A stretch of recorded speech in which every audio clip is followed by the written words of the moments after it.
Olá, uma boa noite na paz de Jesus. Eu sou Hamilton. Muito lindo, muito maravilhoso ver a Igreja de Jesus se reunindo aqui neste auditório. Mas a grande força da igreja está na semana onde a gente, de casa em casa, partilha o pão, partilha o café, partilha a nossa vida e vivemos o Evangelho de Jesus de maneira maravilhosa. Amém, gente? Então isso é muito legal, a gente entender que esta igreja tem como base os grupos de relacionamento espalhados por essa cidade. E temos até GR aí online espalhado pelo mundo afora, né? Mas nós estamos hoje aqui dando continuidade à série Uns aos Outros, que nós começamos hoje pela manhã. O pastor Almeida nos trouxe uma palavra sobre exortar uns aos outros, e ele preparou o terreno aí para a gente desenvolver hoje à noite, ensinar e instruir uns aos outros. Então eu queria desafiar você a não perder nenhum domingo. Cada domingo teremos 2 preletores, um manhã e outro tarde. Vai ser uma série maravilhosa aí, que o Senhor vai usar cada um de nós para nos mobilizar para viver relacionamentos. Mas o mundo egoísta e ensimesmado em que nós vivemos não nos permite viver de forma coletiva, intensa e real.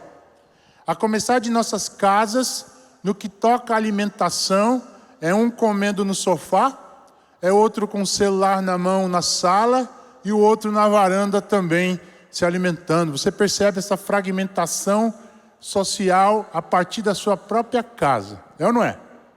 Sem contar o adolescente no quarto comendo recheado na hora do almoço, não é não? Misericórdia, né? Mas o fato é que nós estamos isolados a partir de nossa casa. No corpo social, verificamos a presença do que eu vou chamar de individualite. O sufixo "ite" na medicina significa inflamação, né? Então nós padecemos da doença da individualite. Nós estamos com os sintomas dessa doença que se manifestam na nossa maneira de ser e viver ensimesmada, egoísta, para si, para dentro. E quando a gente começa a fazer parte da igreja de Jesus, a gente acaba trazendo essa doença, e os sintomas aparecem muito rápido quando nós rejeitamos relacionamento. Quando as pessoas rejeitam estar num grupo de relacionamento, padecem da individualite, a inflamação no corpo de Jesus, de pessoas que querem viver sozinhas. E quando adentram a igreja, se convertem a Cristo, não demora muito, influenciados por crentes frustrados com relacionamentos não tratados segundo a Bíblia, porque problema a gente vai ter daqui para o céu, tá certo? A grande questão é como nós tratamos esses problemas à luz da palavra de Deus, seguindo sobretudo Mateus 18. Então o cara se converte, vem para a igreja e não demora muito, ele começa a viver a sua vida individualista, e a gente ouve aí no meio dos grupos. Em briga de marido e mulher, ninguém mete a colher. Não é não? Só que aqui na igreja, em briga de marido e mulher, o GR mete a colher. Amém? A liderança mete a colher, você, irmão em Cristo, mete a sua colher. Ou ainda, ema, cada um. Misericórdia também, né? A gente está trazendo o mundo para a igreja, né? A gente está trazendo a sociedade para dentro da igreja, sociedade adoecida. Mas em ambas as frases verificamos o medo e a falta de disposição de alguns para reconhecerem que são vulneráveis e precisam de ajuda, seja na vida pessoal ou na vida familiar. Em suma, o cancioneiro do rock popular diz: "Eu me amo e não posso mais viver sem mim." Já pensou?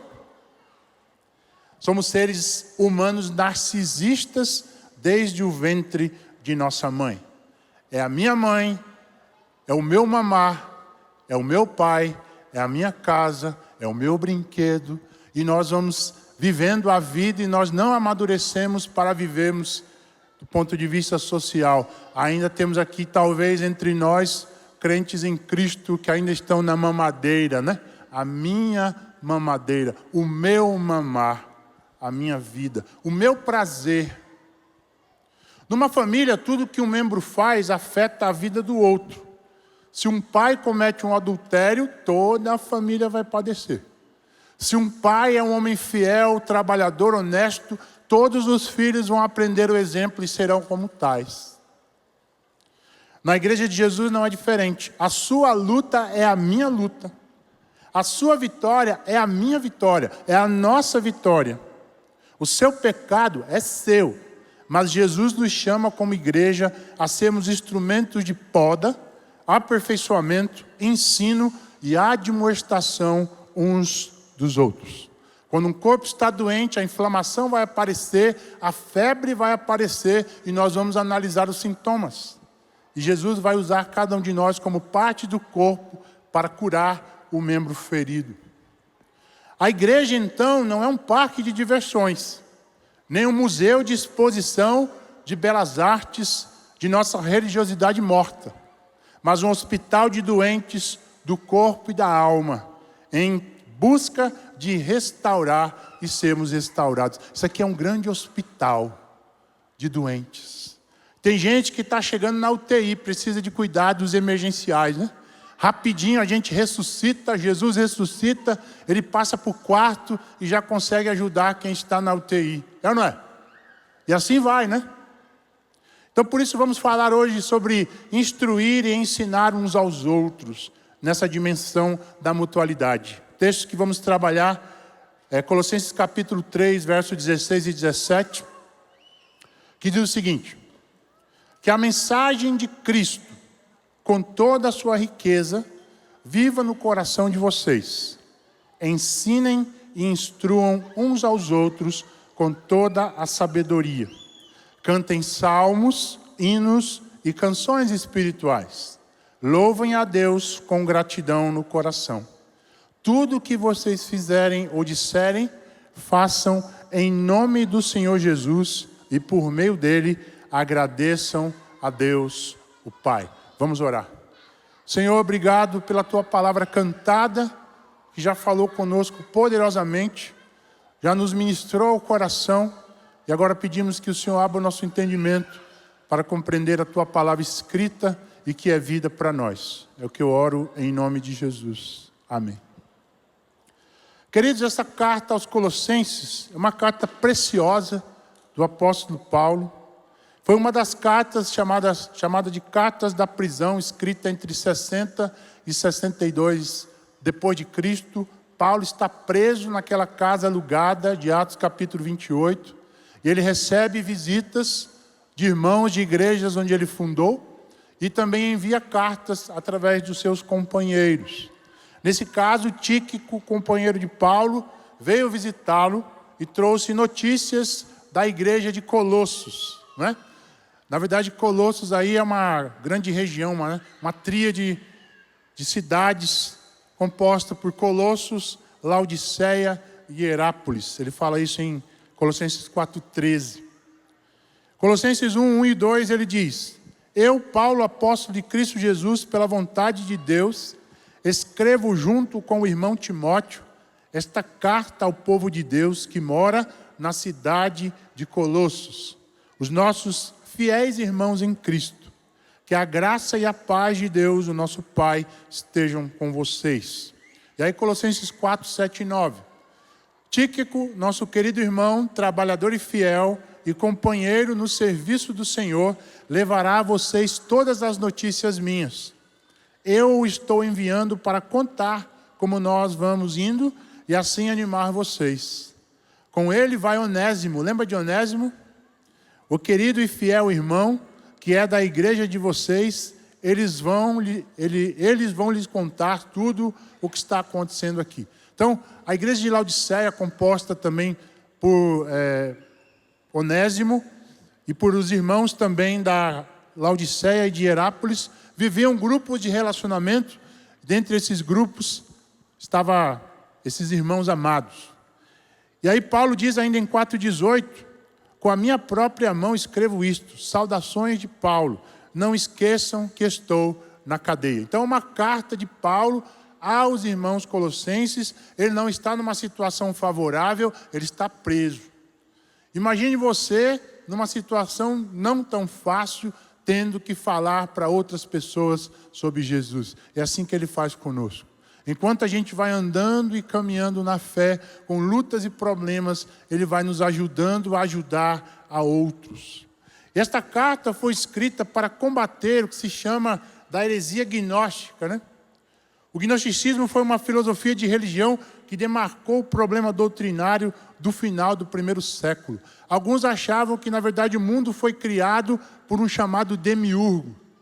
E que esse demiurgo era divino, e ele foi passando por vários chamados aeons, várias emanações, até que se tornou um ser humano simples, mortal. E um dos vários grupos, né, desses religiosos acreditava que Jesus não se encarnou, né? João trata desse problema na primeira epístola. E o problema do gnosticismo é tentar explicar o mal no mundo. Por que o mal existe? Por que os problemas sociais existem? Não é? E como o homem poderia ser salvo? Então era uma filosofia de religião. Os gnósticos diziam que o mundo material era imperfeito, porque havia sido criado por uma outra divindade chamada Demiurgo, inferior a Deus. E não achavam necessário ter intermediários entre Deus e os homens. E o objetivo da vida é libertar o espírito do corpo, que é a chamada prisão da alma. Isso se dá por ocasião da morte. Então, eles não eram pessoas que viviam aqui e agora. Eles queriam viver um processo de libertação da sua alma que está presa ao corpo. Então, o corpo não é uma coisa legal para o gnóstico. Esse corpo material que a gente se comunica com o mundo, que vive nele, ele não é tão bom assim. E daí talvez a prerrogativa do cristianismo medieval de não valorizar o corpo. Mas Deus criou cada um de nós corpo e precisamos valorizar isso. Mas quais eram os caminhos então para a libertação da alma do corpo? Eram dois. O primeiro era a libertinagem. O primeiro era a libertinagem. Paulo trata disso em Romanos 6:1, quando ele diz: portanto, o que vamos dizer? Será que devemos continuar vivendo no pecado para que a graça de Deus ainda abunde, né? Então, já que eu recebi a salvação, então eu vou viver na gandaia aí, não? Eu podia estar no carnaval aí curtindo todas, e já que eu tenho a alma salva, eu vou embora. E se eu morrer, o meu corpo vai se libertar, vai libertar a minha alma e vou viver tranquilo. Então, a libertinagem. Ou ainda uma outra ala, que era a ala da sese, né? Que é a negação total do prazer. Olha isso em Colossenses 2, 20 e 23. Já que vocês morreram com Cristo para os princípios elementares desse mundo, por que, como se ainda pertencesse ao mundo, vocês se submetem às regras? Do tipo, não manuseie, não prove, não toque. Todas essas coisas estão destinadas a perecer pelo uso, pois se baseiam em mandamentos e ensinos humanos. Tais mandamentos têm aparência de sabedoria, com a sua pretensa religiosidade, falsa humildade e austeridade com o corpo, mas não tem nenhum valor para refrear os impulsos da carne. Nem a libertinagem, que é a abertura total ao prazer, e nem a ascese, que é a negação total do prazer, para levar o ser humano ao estágio da morte, e aí a libertação total, onde o espírito voltaria para o sumo bem. Nenhum desses caminhos é o caminho de Paulo. Paulo vai nos mostrar como a gente pode viver e melhorar nessa vida, do ponto de vista do caráter, através de relacionamentos, vida na vida, cabeça no céu, mas os pés na terra, onde nós vamos ajudando uns aos outros a crescer em Cristo. Sendo assim, seja pela negação ou pela abertura total ao prazer, a morte é a ocasião em que a alma será salva para esses gnósticos. A alma dos que foram iluminados seria liberta do corpo e voltaria ao sumo bem. Só que isso era para alguns iluminados. Aqueles que tinham a gnose, né? Eram superdotados, eram aqueles capacitados pelo sumo bem. Mas em Cristo Jesus não há iluminados. Todos somos iluminados.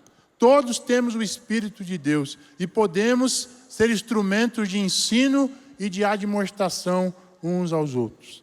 Por isso, em tese, hoje, o resumo dessa noite é que a base para ensinar e admoestar uns aos outros é estarmos cheios da palavra de Deus e firmes em nossa identidade como filhos amados em Cristo na eternidade. Amém, gente? Essa é a base. É o amor de Deus que nos traz essa firmeza, essa identidade em Cristo. Vamos trabalhar isso. Primeiro bloco, vamos trabalhar a base para viver uns com os outros. É o que Paulo diz em Colossenses 3,12, a parte A. Quando ele diz essa verdade tremenda. Vocês são o povo de Deus. Ele os amou e os escolheu para serem dele. Por que no verso 16 e 17 nós podemos ter a mensagem de Cristo e exortar uns aos outros? Em primeiro lugar, é porque nós somos povo de Deus. Você sabia que você é povo de Deus? Você foi resgatado da morte para a vida, do inferno para o céu, do abandono para a comunhão. Olha o que diz 2 Pedro 2, 9 e 10. Vocês, porém, são raça ou geração eleita, reino de sacerdotes, nação santa, povo que pertence a Deus. Para quê? Para anunciar as grandezas daquele que os chamou das trevas para a sua maravilhosa luz. Antes, vocês não eram povo, mas agora são povo. Não haviam recebido misericórdia, mas agora a receberam. Amados, a igreja de Jesus é o povo de Deus. Você faz parte do povo de Deus. Você não está abandonado neste mundo. A sua vida não é um barco à deriva. Jesus está no controle e no comando do seu barco. Às vezes nós não temos essas percepções no nosso dia a dia. Você está na lida do trabalho, dos problemas que acontecem, você perde o senso de que você pertence a Deus. De que o Senhor é o seu Pai, Ele é o seu Criador, Ele é o seu dono. Nós somos povo. O texto ainda diz que Ele nos amou, então nós somos amados de Deus. Olha o que diz 1 João 4,10. E o amor é isso. Não fomos nós que amamos a Deus, mas foi Ele quem nos amou e mandou o seu Filho, para que por meio dele os nossos pecados fossem perdoados. O Senhor Deus te ama profundamente. Se você veio hoje aqui à noite com seu coração assim, sem senso de pertencimento, sem destino para a vida, sem senso de realidade, de presente e de futuro, a palavra de Deus está nos exortando que Deus nos ama. Nós cantamos isso hoje aqui. Enquanto a gente cantava aí, que nós somos convidados à mesa, o Senhor trouxe ao meu coração um senso tão forte da sua presença, e eu me lembrei de onde eu vim. Filho de uma dona de casa e de um vigia, lá da cidade de São Paulo. E por conta da depressão de minha mãe e do alcoolismo do meu pai, eu fui um garoto criado embaixo de muito grito, sabe? Menino traquina, esse daí era o mais baixo, né? Você não pode imaginar uma mãe com raiva de um menino. Diabo, cão dos infernos, sai daqui. Imagina aí, gente. Você faz assim com seu filho? Quero dizer para você que essas palavras que você profere ao seu filho estão construindo ou estão destruindo a identidade deles. E a minha foi construída uma baixa autoestima. Sabe aquela coisa que a grama do vizinho sempre é mais verde que a sua? Foi isso. Palavras duras, palavras que destroem a índole da criança, constituem um adulto com baixa autoestima. Mas quando Jesus entrou na minha vida, aí eu ouvi esse texto, que eu sou amado de Deus, que eu sou filho de Deus em Cristo, que eu sou pertencente ao reino dos céus, aquilo encheu meu coração. E ali eu chorei igual um menino hoje. Você pode louvar a Deus porque você é filho amado hoje à noite? Glória a Deus.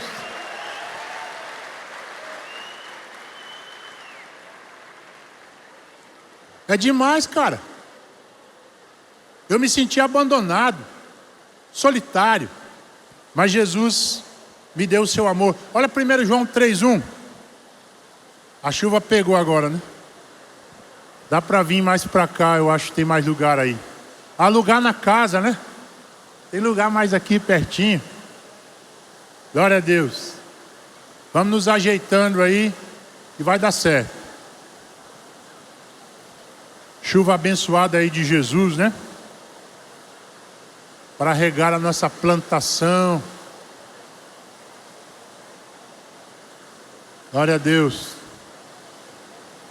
Chuva de bênçãos teremos, né? Você lembra do hino antigo, né? Chuva de bênçãos teremos, é a promessa do céu, tá aí. Glória a Deus. É bom que você vai ficar bem pertinho do seu irmão aí, não é? Bem pertinho, né? Tomara que ele colocou desodorante, vai ficar bem cheiroso, né? Glória a Deus. Vamos caminhando aqui. Então falamos que somos amados de Deus. 1 João 3:1. Coloca na tela aí para nós. O que diz? Vede que grande amor nos tem concedido o Pai, a ponto de sermos chamados filhos de Deus. E de fato somos filhos de Deus. Aquele que está em Cristo, não é? É filho de Deus. De repente você está aqui hoje, ainda não entregou sua vida a Jesus. Então o Pai eterno está te chamando, né? Vem, meu filho, você vai receber esse amor maravilhoso.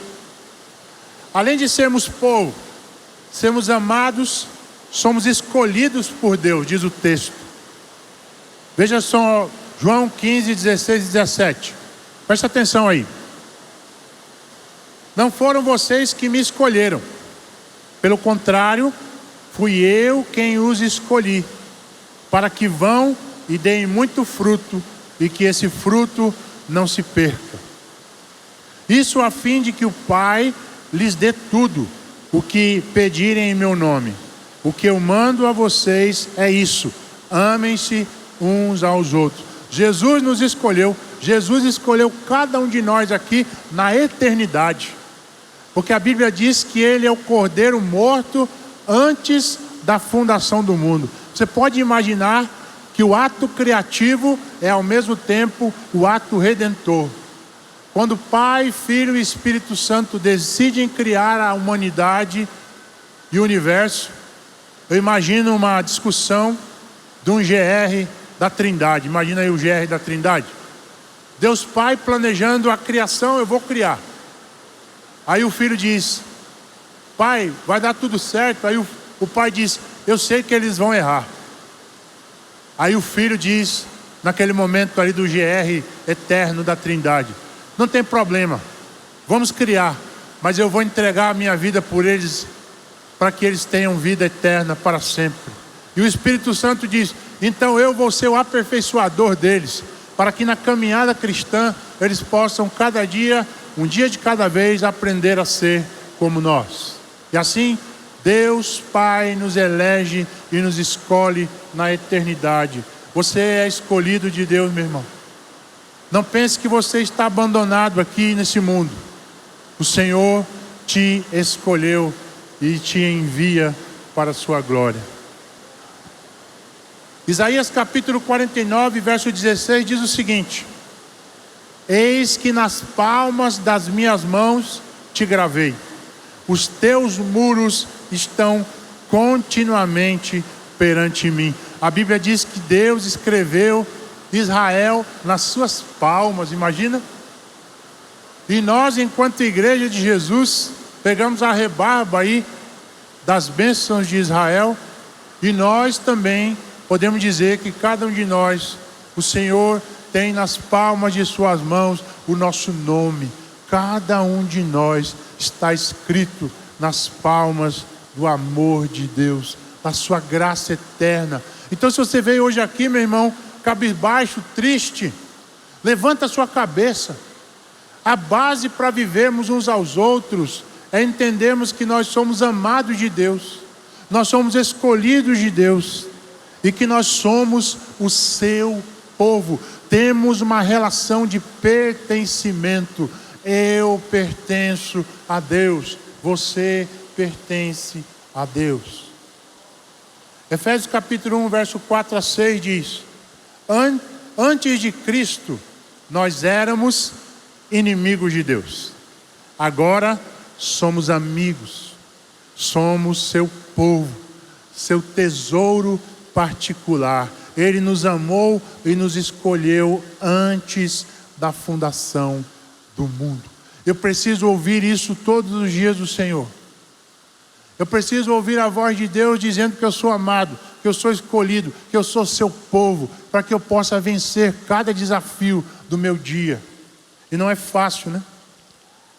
Deus nos ama profundamente. Algumas reflexões em torno desse primeiro bloco. Será que temos dimensão do privilégio de sermos povo de Deus? Nós fomos transportados do império das trevas para o reino do Filho do seu amor. Será que você sabe a dimensão disso? Você sabe o tamanho dessa graça? Você sabe o tamanho do tesouro que você tem nas mãos? Você faz parte do povo de Deus. O quanto do amor de Deus temos compreendido e vivido no cotidiano de nossas lutas e vitórias. Para percebermos o amor de Deus por nós, precisamos deixar a vida dissoluta do filho pródigo, bem como a religiosidade morta do filho próximo. Porque o filho pródigo e o filho próximo estão perdidos na casa, irmãos. Na casa nós podemos ter tanto aquele que está dissolutamente vivendo no pecado e querendo estar na presença do Pai por benesses, como nós podemos ter aquele que está longe da casa do Pai. Estamos perdidos da mesma forma, né? Podemos estar perdidos longe, podemos estar perdidos perto. Quem é você? O filho pródigo que vive dissolutamente ou o filho próximo que vive a religiosidade, a regra, o padrão? Se ninguém entrar no que eu estou arquitetando aqui como modelo de crente, está fora. Em nome de Jesus, vamos nos libertar disso. Vamos entender que todos nós somos amados em Cristo Jesus, escolhidos por Ele para viver uma vida santa e íntegra na sua presença e ajudarmos uns aos outros na caminhada. Que privilégio sermos escolhidos pelo Senhor do Universo para sermos filhos amados, adotados e comissionados para uma missão: amar a Deus, amar uns aos outros e proclamar Jesus. Eu quero viver isso para a minha vida. Eu quero andar na presença dEle para viver isso. Em segundo lugar, depois de entendermos a base para viver uns com os outros, agora vamos falar sobre as novas práticas para viver uns com os outros. Ele fala isso a partir do versículo 12 até o versículo 15. Olha o que diz. Portanto, vistam-se de misericórdia, de bondade, de humildade, de delicadeza e de paciência. Não fiquem irritados uns com os outros e perdoem uns aos outros. Caso alguém tenha alguma queixa contra outra pessoa, assim como o Senhor perdoou vocês, perdoem uns aos outros. E acima de tudo tenham o amor, pois o amor une perfeitamente todas as coisas. E que a paz de Cristo, que a paz que Cristo dá, dirija vocês nas suas decisões. Pois foi para essa paz que Deus os chamou, a fim de formarem um só corpo. E sejam agradecidos. Olha aí. Se os crentes são povo, amados e escolhidos de Deus, precisam viver à altura do Senhor que os transportou das trevas para a sua luz. Colossenses 1,13. Isso é um processo, gente. Paulo fala desse processo com uma troca de vestimenta, de indumentária, né? É um processo de despir-se do velho para vestir-se do novo. Olha só Colossenses 3, 1 a 4. Olha onde Paulo coloca a nossa cabeça. Vocês foram ressuscitados com Cristo. Portanto, ponham o seu interesse nas coisas que são do céu, onde Cristo está sentado ao lado direito de Deus. Pensem nas coisas lá do alto e não nas que estão aqui na terra. E ele dá um motivo. Por quê? Porque vocês já morreram e a vida de vocês está escondida em Deus. Olha aí, gente. Cristo é a verdadeira vida de vocês. E quando Ele aparecer, vocês aparecerão com Ele e tomarão parte da sua glória. Paulo eleva a cabeça dos colossenses para o céu. Lembra-os que eles foram ressuscitados em Cristo. E por isso deveriam pensar nas coisas lá do alto. Onde é que está o seu pensamento durante a semana, hein? Pastor, meu pensamento está no boleto. Meu pensamento está no filho, no colégio. Está na obra que eu tenho que terminar. Está apenas na dimensão desse mundo. O Senhor nos eleva agora a pensar onde Cristo está sentado. E se eu penso nas coisas lá do alto, Paulo nos chama a duas coisas: a nos despir do velho homem e nos revestir do novo. Olha só, processo de despir-se. Colossenses 3, 5 e 8. Portanto, matem os desejos deste mundo que agem em vocês, isto é, a imoralidade sexual, a indecência, as paixões más, os maus desejos e a cobiça, porque a cobiça é um tipo de idolatria. Mas agora livrem-se de tudo isso. Olha o que Jesus quer fazer com a gente. Ele quer nos limpar dessas velhas roupas aí, ó. Quais são? Da raiva, da paixão e dos sentimentos de ódio. E que não saia da boca de vocês nenhum insulto e nenhuma conversa indecente. Essas roupas nós temos que jogar fora para viver uns aos outros. Imoralidade sexual, indecência, raiva. Você teve raiva essa semana? Pastor, meu marido me faz raiva. Aí ele vai dizer também, a minha mulher me faz raiva, não é não? Como assim? Não saia nenhuma boca, não saia da sua boca nenhuma palavra indecente. Essa semana eu falei um nome bem feio, pastor, quando o cara me fechou no trânsito. Eu xinguei a mãe dele até a 4ª geração. Foi mesmo? Despir-se do velho homem. Agora, eu vou me despir do velho homem para me vestir do novo homem. Olha aí, Colossenses 3, 9 e 10. Qual é a sua nova roupa? Não mintam uns aos outros, pois vocês já deixaram de lado a natureza velha, com seus costumes, e se vestiram com uma nova natureza. Essa natureza é a nova pessoa que Deus, o seu Criador, está sempre renovando para que ela se torne parecida com Ele, a fim de fazer com que vocês o conheçam completamente. E aí ele declina a misericórdia, a bondade, a humildade, a delicadeza, a paciência, o perdão, o amor, a paz e a gratidão. Essa é a nova roupa que nós precisamos assumir em Cristo Jesus. E agora, pastor, o que é que eu faço? Eu não consigo. A minha vida essa semana foi difícil. Como é que eu vou ajudar o meu irmão? Exortar, ensinar, se eu não estou conseguindo nem resolver meus problemas? Quero te dizer que é uma parte divina, mas também é uma parte humana. Olha só. A parte divina, o que Deus já nos deu em Cristo. Olha o que Deus já fez por você. 2 Pedro 1, 3 e 4. Presta atenção aí. O seu divino poder nos deu o que, gente? Tudo de que necessitamos para a vida e a piedade, por meio do conhecimento daquele que nos chamou para a sua glória e virtude. Dessa maneira, Ele nos deu as suas grandiosas e preciosas promessas, para que por meio delas vocês se tornem participantes da natureza divina, tendo escapado da corrupção que há no mundo causada pelos maus desejos.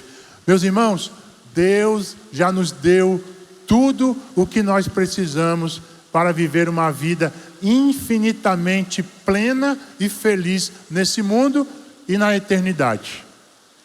Sabe por que nós não vivemos assim? Sabe por que a gente vive budejando, reclamando, que a gente se sente insatisfeito, que a gente sente que alguma coisa está faltando, sabe? Você teve um pensamento essa semana, pastor, assim, sentindo um negócio assim, estava me faltando algo. Eu estava assim meio borocochô, encostado no cantinho, eu só queria o fundo da rede essa semana. Por quê? Segundo a Bíblia, é porque nós não sabemos e nós não compreendemos e não experimentamos a riqueza do conhecimento da glória de Cristo Jesus. Paulo fala aos Filipenses que ele considerou tudo como esterco para ganhar o conhecimento da glória de Jesus.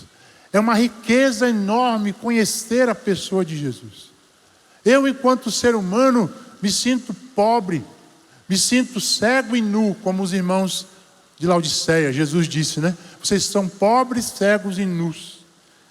Porque nós muitas vezes nos dedicamos a tanta coisa nesse mundo, mas nós não valorizamos o conhecimento da glória de Cristo Jesus, as riquezas que há na pessoa de Jesus.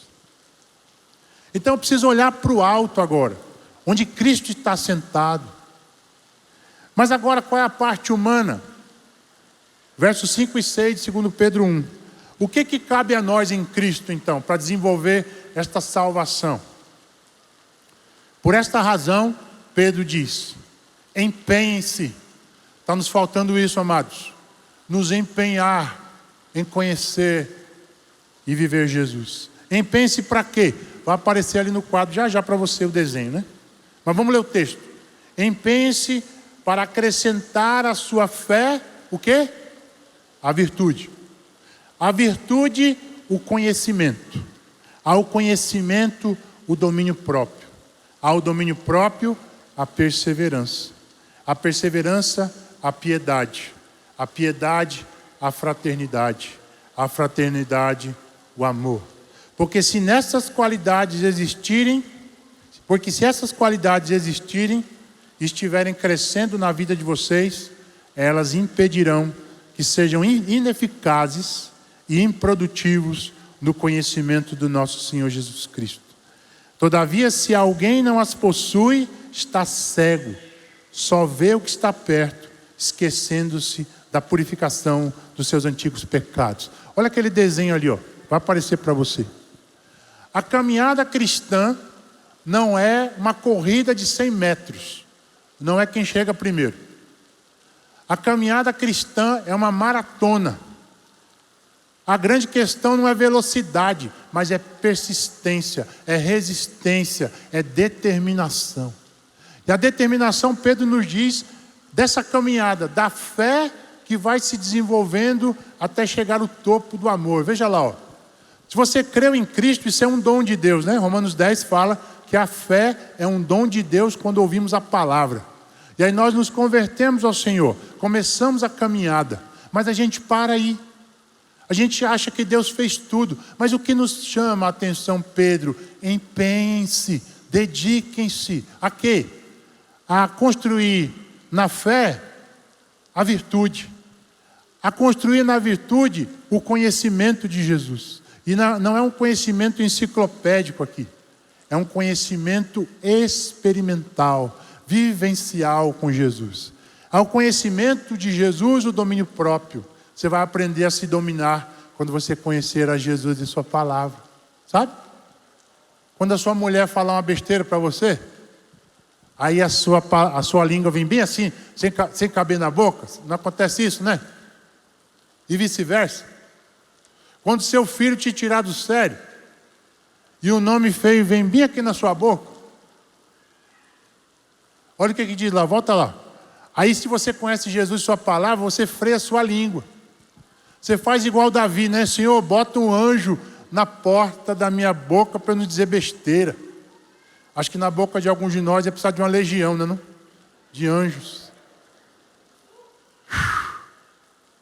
Senhor, guarda a minha língua. Guarda a minha língua de destruir o irmão. Guarda a minha língua de destruir minha esposa. Que a minha língua seja um instrumento para bendizer aqueles que estão ao meu redor. E a gente vai ver também que a minha palavra seja um instrumento de exortação e ensino para aqueles que estão ao meu redor. E ao domínio próprio, quando você consegue vencer, você acrescenta a perseverança. Você não desiste mais, né? Você continua. E depois que você aprende a perseverar, você desenvolve a piedade, a maneira de andar reta na presença de Deus. E aí a fraternidade, o cuidado uns com os outros, e chegamos ao topo, o amor, que é fruto do Espírito. Não é? Gálatas 5:22, eu acho que esse é o termômetro do crente. O amor, a alegria, a paz, a longanimidade, a bondade, a mansidão e o domínio próprio. Contra essas coisas não tem lei, né, irmãos? Porque esse é o mandamento de Jesus. Então isso nos cabe, né? Mas nós estamos na caminhada, não se preocupe se você errou hoje, tá certo? Cris Pizzimente faz uma poesia sobre a coxa de retalhos. Eu gostaria de citar para vocês. Nesse processo nosso de caminhada cristã. Ela diz o seguinte: sou feita de retalhos, pedacinhos coloridos de cada vida que passa pela minha e que vai costurando a minha alma. Nem sempre bonitos, nem sempre felizes, mas me acrescentam e me fazem ser quem eu sou. Em cada encontro, em cada contato, vou ficando maior. Em cada retalho, uma vida, uma lição, um carinho, uma saudade. Que me tornam mais pessoa, mais humana, mais completa. E penso que é assim mesmo que a vida se faz. De pedaços de outras gentes que vão se tornando parte da gente também. E a melhor parte é que nunca estaremos prontos, finalizados. Haverá sempre um retalho novo para adicionar à alma. Amém? Vocês são retalhos. Eu sou um retalho. E a gente vai juntando esses retalhos para construir uma grande obra de arte para a glória de Deus. E como diz o tapeceiro, né, a música do Estênio, quando a gente vê a costura de um tapete pelo avesso, é bem feio, né? Mas se a gente olha do lado certo, a gente vê que é uma obra de arte para a glória de Deus. Essa é a igreja de Jesus. Esse é o grupo de relacionamento. Pastor, tem um irmão no grupo de relacionamento que eu não estou aguentando mais olhar para a cara dele. Pois eu acho que é com ele que Deus quer tratar contigo. Não é não? Aquilo que me incomoda no outro, diz Freud, me pertence. Sabia? Aquilo que te incomoda no irmão te pertence. Pastor, aquele irmão fala demais. Possivelmente você fala demais. Aí você está com ciúme dele, não? Hein? Aquilo que me incomoda no outro me pertence. Algumas aplicações para esse segundo bloco. Na vida pessoal, familiar e comunitária, o que me impede de viver intensamente feliz? O que é?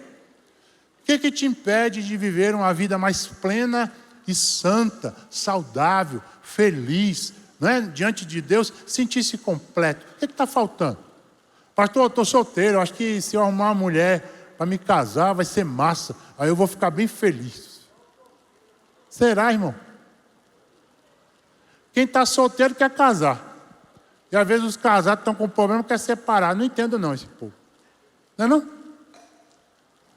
Não adianta. Nada neste mundo, na horizontalidade, pode nos dar a satisfação plena. Somente Jesus preenche o nosso coração de maneira integral. Não adianta, irmãos. Glória a Deus.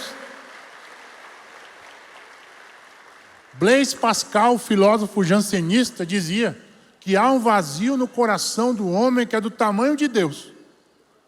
Pronto. Se Jesus não preencher, você vai criar para você ídolos. E o coração humano, diz Calvino, é uma fábrica de ídolos. Geralmente os seus ídolos são os seus prazeres. Então, meus prazeres se tornam os meus ídolos. Será que tenho consciência, compreensão, experiência de vida com aquilo que Deus já fez por mim na cruz do Calvário? Nós cantamos aqui. Vou deixar na cruz A cruz é símbolo do amor redentor de Deus na eternidade. Mas eu não consigo aplicar à minha vida o que aconteceu naquela cruz. Eu preciso trazer à tona a memória, e talvez a gente entenda que na ceia do Senhor é aquele momento mais precioso, onde eu entendo o significado da cruz, sentado à mesa com os meus irmãos. Ele diz: façam isso em memória de mim. E todas as vezes que vocês fazem isso, celebram a ceia nos nossos GRs aqui, que a gente faz no nosso GR, aqui na tenda dificilmente a gente faz, porque isso é uma prerrogativa da casa, da família, da mesa. Quando a gente celebra a ceia do Senhor, a gente anuncia aquilo até que Ele venha. Porque às vezes me sinto mendigando as migalhas da vida, se Deus, o meu Pai, é o Senhor de toda a existência e de toda a felicidade. Por que você fica mendigando o amor das pessoas ao seu redor? Porque você não entendeu que Jesus Cristo é o único que pode saciar a sua fome e a sua sede de significado. Se alguém te aplaudir, se alguém der um parabéns para você, não é o copo que enche, mas é a gota que transborda. Amém, gente? A gota que transborda. Então eu vou desafiar os maridos aqui essa semana a não esperar muito elogio das amadas irmãs, não, tá bom? E você que é filho, talvez não espere elogio da sua mãe. E você que é mãe, não espere elogio dos seus filhos. Simplesmente ame e faça aquilo que Jesus te chama a fazer como uma nova maneira de viver. Simplesmente ame, receba, dê um copo d'água, ofereça o abrigo, ofereça o abraço àquela pessoa em Cristo Jesus. No guarda-roupa do caráter, que peças rasgadas preciso jogar fora? O que você precisa jogar fora hoje? Desse guarda-roupa antigo. Do que você precisa se despir? Da ira, da maledicência. Pastor, estou fazendo um churrasquinho do Senhor na minha casa. É mesmo. Estou fazendo um churrasquinho do líder de relacionamento. É doído, né? Porque às vezes a minha cabeça, sinto dor de cabeça em casa, às vezes. Não é não? Os pastores aí, sentindo. Se você for fazer fofoca, eu já disse aqui alguma vez, né? Se você for fofocar para alguém, fofoca de Jesus, fofoca da palavra, tá certo? Igual Jesus apareceu a Maria Madalena, quando ele ressuscitou, ele falou para Maria, disse: sai espalhando para todo mundo. Ela saiu espalhando que Jesus ressuscitou. Faz isso igual Maria, tá bom? Espalha que Jesus ressuscitou, mas para de falar da vida do irmão, em nome de Cristo. E agora então, no terceiro lugar, a gente chega à resposta, à indagação sobre como viver, instruindo e ensinando uns aos outros. Lançamos as bases do amor de Deus e das novas práticas de vida, para que a gente chegue agora à escola da vida, ensinando e admoestando uns aos outros. É por isso que Colossenses 3, 16 e 17 existe, por causa dos versículos 12 a 15, né? Então diz lá, que a mensagem de Cristo, com toda a sua riqueza, viva no coração de vocês. Ensinem e instruam uns aos outros com toda a sabedoria. Cantem salmos, hinos e cânticos ou canções espirituais. Louvem a Deus com gratidão no coração. E tudo que vocês fizerem ou disserem, façam em nome do Senhor Jesus. E por ele, dele, agradeçam a Deus Pai. Porque seria muito fácil a gente viver uma vida de ensino e de instrução uns aos outros no vazio. Mas Paulo deixa-nos os fundamentos.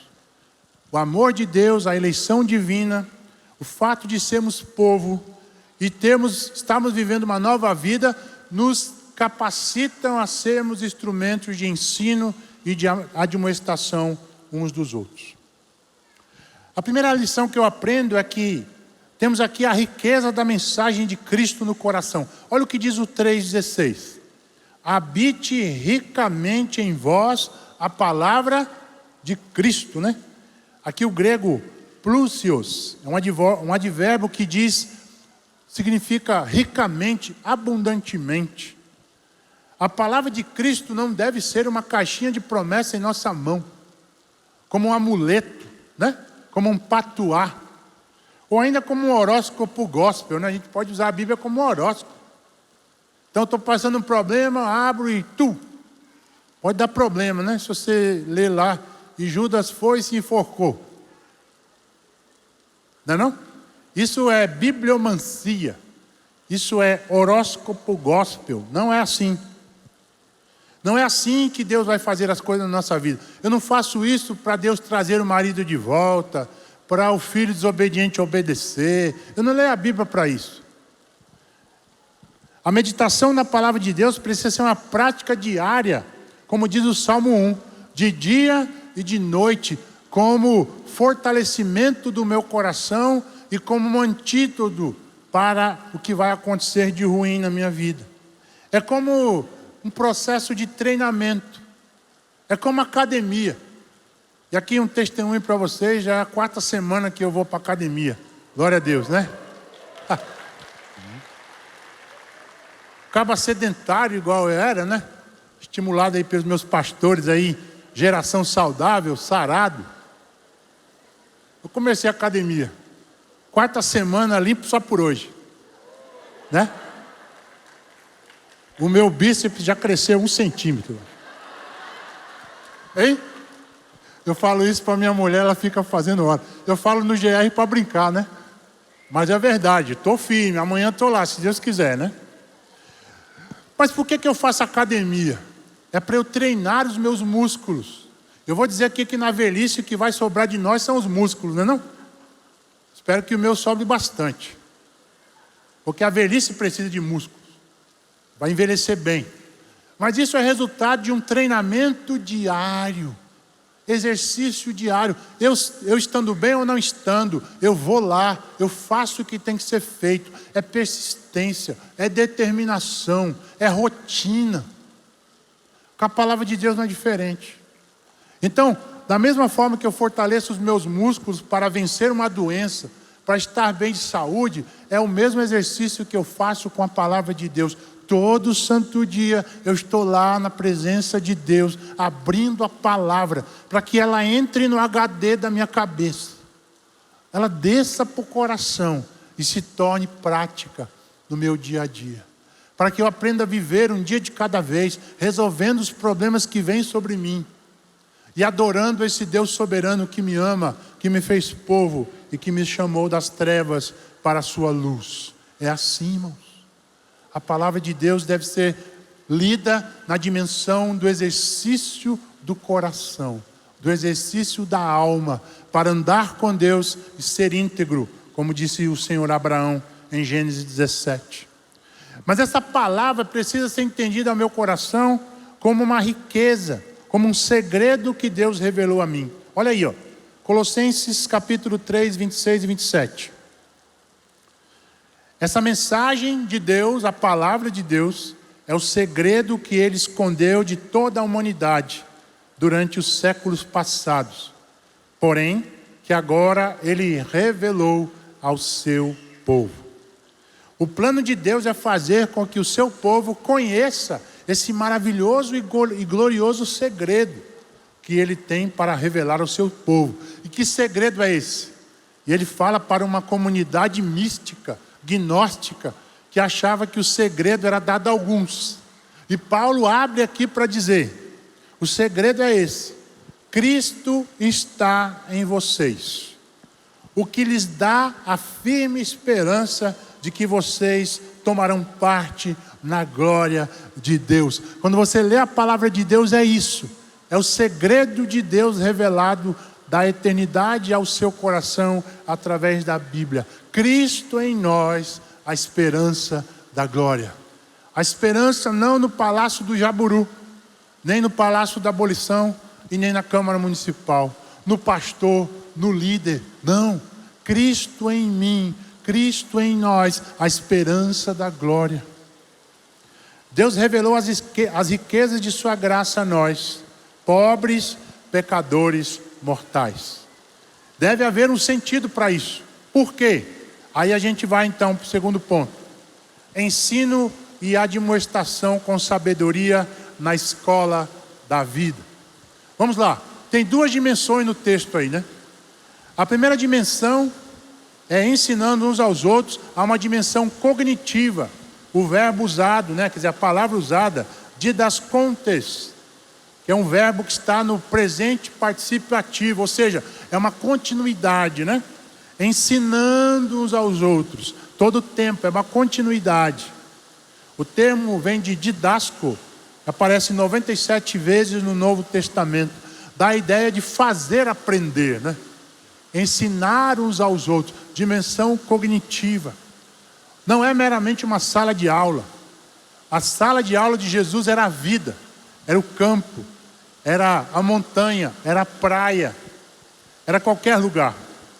Jesus fez isso, né? Ele ensinou os discípulos no campo, na sala de aula da vida. E é assim que ele nos chama também. A não um evangelho de escolarização, eu posso assim chamar, mas um evangelho de ensinar a palavra de Deus na relação, no dia a dia.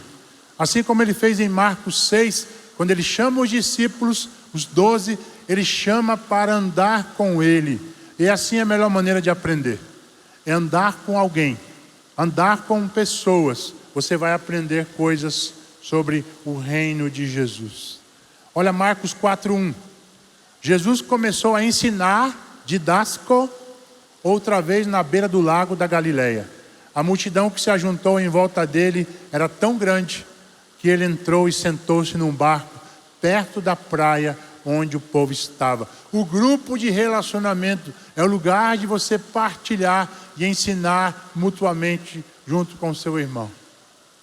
É o lugar onde a gente abre a palavra, o que Deus me disse e o que eu vou fazer a respeito.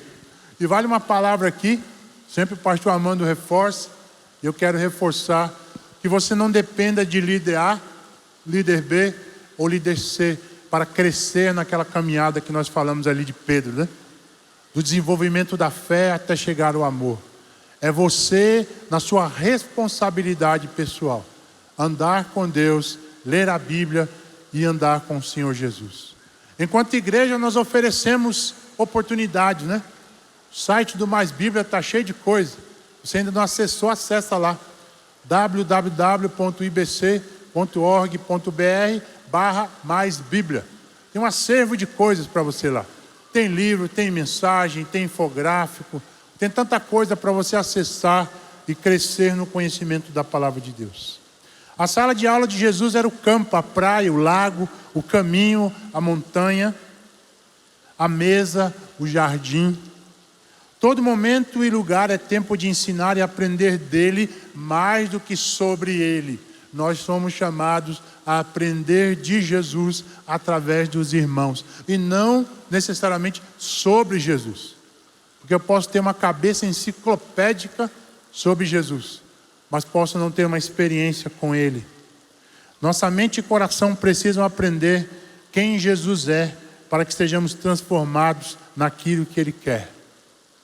Portanto, diz Romanos 8:28, e qual é o objetivo desse aprendizado e ensino?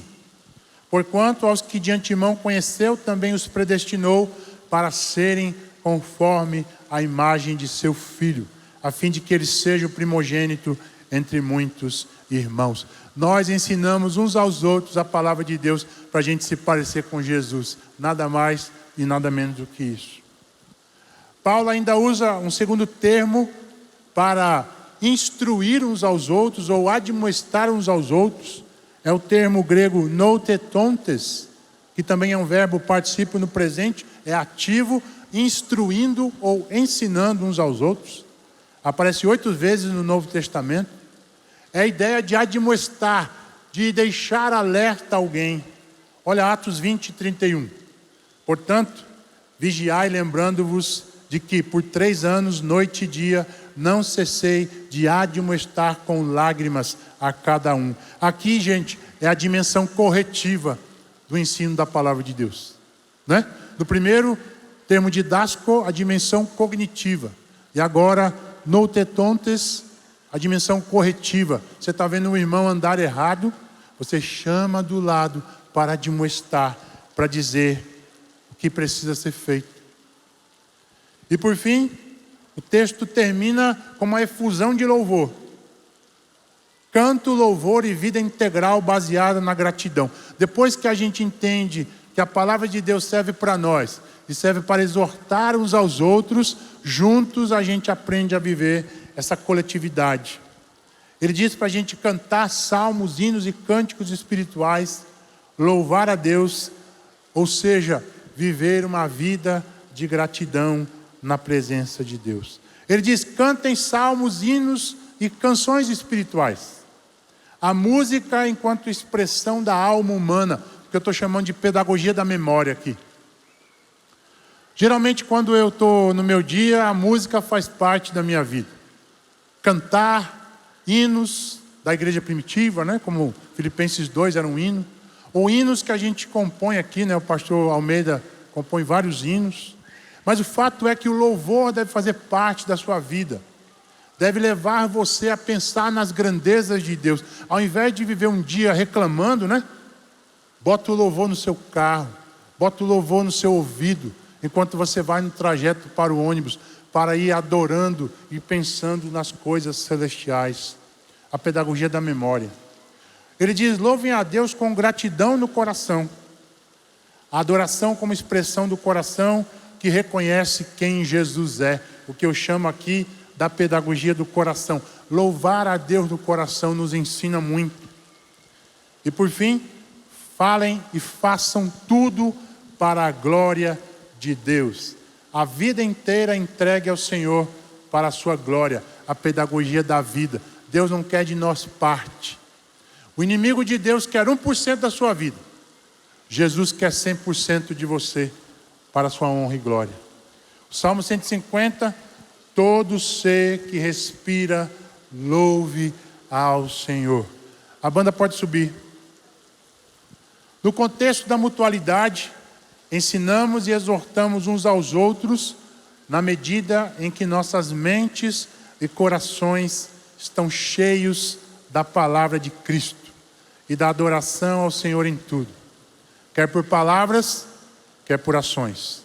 Que nossas canções, louvores, palavras e gestos sejam expressões da grandeza de quem Ele é, na medida da pequenez de quem somos nós.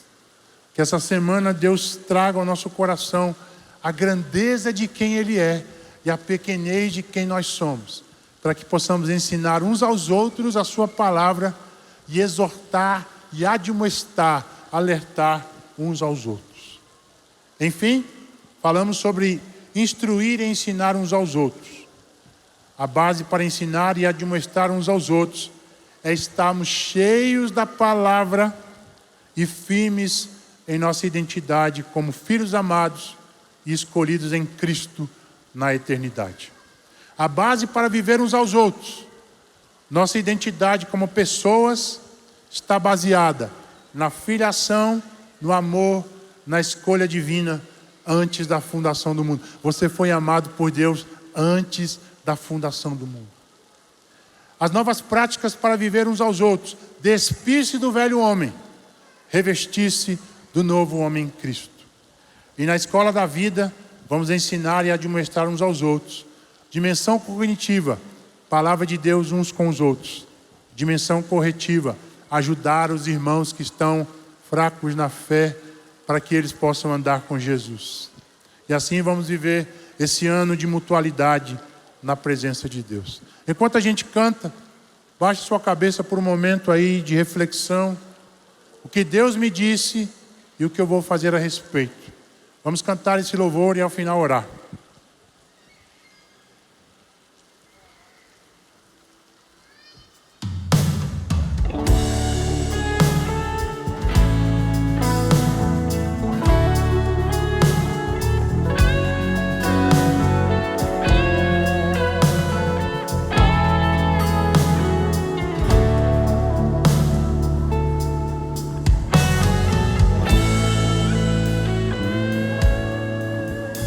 Eu Eu preciso aprender um pouco aqui, eu preciso aprender um pouco ali. Eu preciso aprender mais de Deus, porque Ele é quem cuida de mim. Se uma porta se fecha aqui, outras portas se abrem ali. Eu preciso aprender mais de Deus, porque Ele é quem cuida de mim. Deus cuida de mim, Deus cuida de mim, na sombra das suas asas. Deus cuida de mim,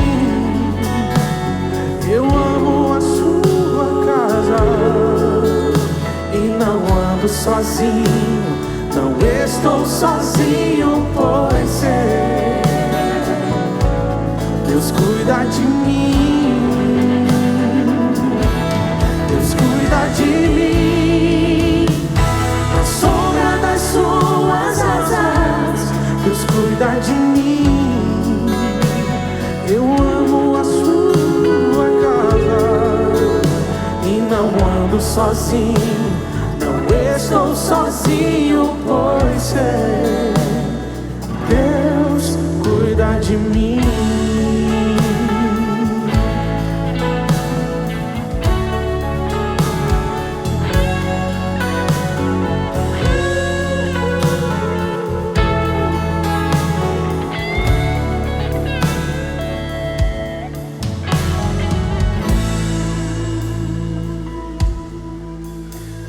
A vida não tem direção. Olha aí a palavra de Deus dizendo: preciso tomar decisão. Aleluia.